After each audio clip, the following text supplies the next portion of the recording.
Hi folks, how are you all doing? As always, a pleasure to connect and speak with you on contemporary topics, primarily to do with life and careers, and also a range of other topics. And if those are something which interest you, I think you should consider subscribing to this channel. I'll be happy if you are a subscriber. That said, a very interesting topic, primarily focused on personal branding and more towards personal branding and communication, in the backdrop of some events which have happened in the recent past. Of course, we keep harping about the L&T issue and the Infosys issue again and again, where the founder of Infosys, N.R. Narayanamurthy, spoke about the need for long working hours, and that he'd prefer people to work for about 70 hours a day.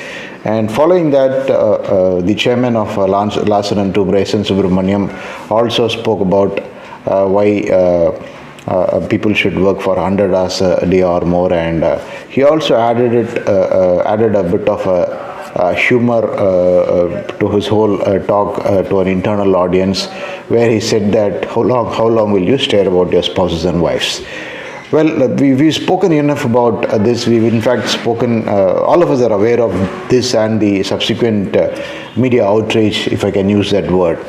And even in this particular channel, they probably are a few videos on these topics about my own reactions and views to both Mr. Narayanamurthy's views as well as the Larsen & Toubro chairman's views. My focus primarily has been the importance or the necessity of why work-life balance is extremely important, and why we really aren't running a sprint, but we probably are running a long marathon as far as our personal careers are concerned.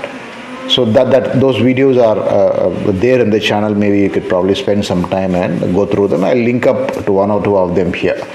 But as far as this particular podcast is concerned, the whole idea of my message here is going to be personal brand. When you build your personal brand, how communication as a tool is extremely important, depending on where you are, depending on what you speak, depending on whether you are speaking in your personal capacity or you represent your company, you are a senior official of the organization. So everything which a leader utters in an organization is going to have a huge impact today in the marketplace, because today we are in a ecosystem where the media is I think living and dying for the sake of TRP. So they are all ready to lash to these kind of negative news more than ever before, because earlier on there was not much of competition in the media. Probably, if I can use the word, media was strictly adhering to by a lot of ethics and things like that. But today the media space has become very fiercely competitive, and in this fierce competition, TRPs are probably the biggest gain, and the journalists are chasing news of very little value. And when some comments like this happen, when loose comments like this happen, immediately they are willing to blow it up out of proportion and probably see what best they can get out of it, because end of the day they are going to get views for days together for topics and debates surrounding this. So the best hat tip for any leader or anybody who's holding in an organization is, when you utter a word, first of all, be conscious about it. Maybe you should rehearse as to what you will speak, irrespective of the audience. I mean, what happens is, when a leader or a senior professional makes a very extempore speech,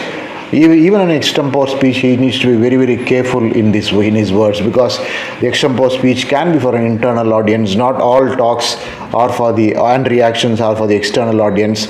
Today, a lot of meetings are internal meetings, internal review meetings, speaking to people within the organization, town halls, corporate communication exercises, brand building exercises, employer branding exercises, campus visits, can go on and on. I think that there are probably 100 ways in which senior people in the organization, here when I say senior people, it is not necessarily people like Narayanamurthy and the Larsen & Toubro chairman S.N. Subramaniam. It can be even just a general manager, it can be just a HR executive who is visiting the campus, it can be recruitment partners who are visiting the campus to hire people. Anybody who holds a brief for representing the employer brand needs to be extremely careful in the kind of remarks they make when they are in an open audience, and this open audience could be go both an internal and external audience.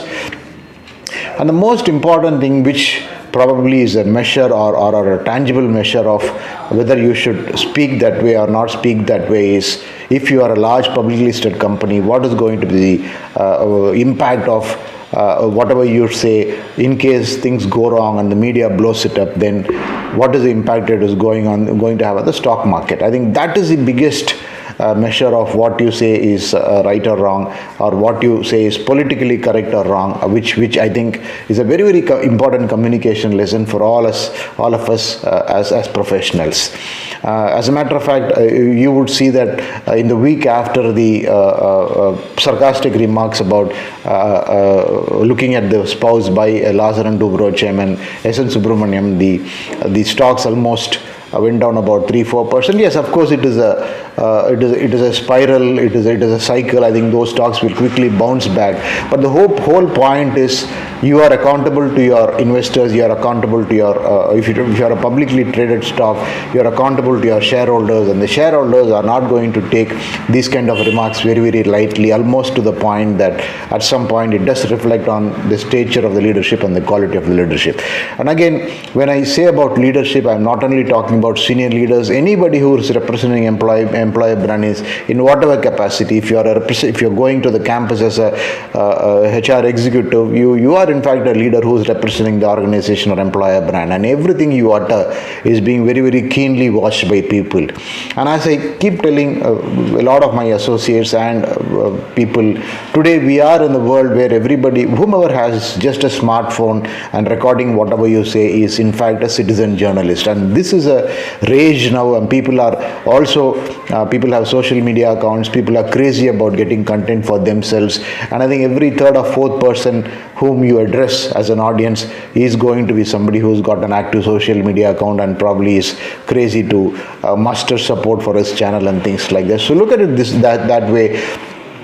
In such a situation, will you be careful in whatever you say, or will you probably be careless in what you say? I think that is the biggest lesson today from a communication point of view, from this in past week instances, and extremely important that the right word used in the right situation, in the right backdrop, leaving people, leaving I think no evidence or no space for people to assume things, because when people start assuming things, they interpret it very differently, and then probably you'll have to go back and say that no, I was speaking in a different context, I meant it as fun and things like that. But because the world need not look at things from your own perspective, particularly in communication. I think in communication, people who have a little bit of knowledge about technical communication will say there is always something called a map and territory challenge in communication. What is a map? Map is something what you actually are uttering as a word, whereas territory is what is represented. You can mean something as a map, but people who are listening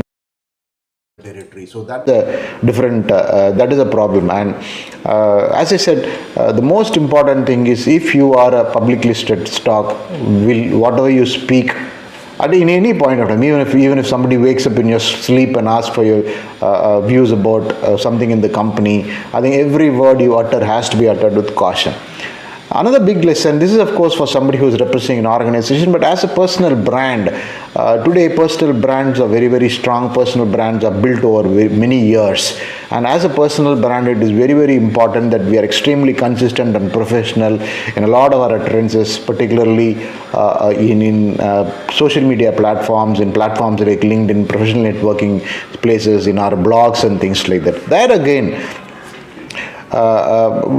whatever we say or whatever we state in those forums, do they really add to value to us as a professional, or when we respond in spur of the moment, are they going to probably dilute our personal brand? Are people going to look as, oh, this guy seems to be making a lot of loose remarks, is he really a professional guy, or probably do we risk hiring somebody who's not that professional, who's probably a loudmouth or loose-tongued and things like that? So all these are viewed in social media. Social media platforms have brought in a lot of personal visibility. Though we think that we are anonymous and we can post whatever we want, unfortunately people can easily identify what you are, whom you are, where you are employed. And if I am a prospective employer, I have people who are monitoring the social media for whatever you do and whatever you utter there, and that can be anything. It need not necessarily be linked to your profession. People nowadays post things even about their pets. People post things about their personal life. People post all and sundry because everybody wants to do engagement farming. I think that is the problem today. Everybody has their social media handles, and that has become a big part-time occupation, and that is leading people to do a kind of mad engagement farming.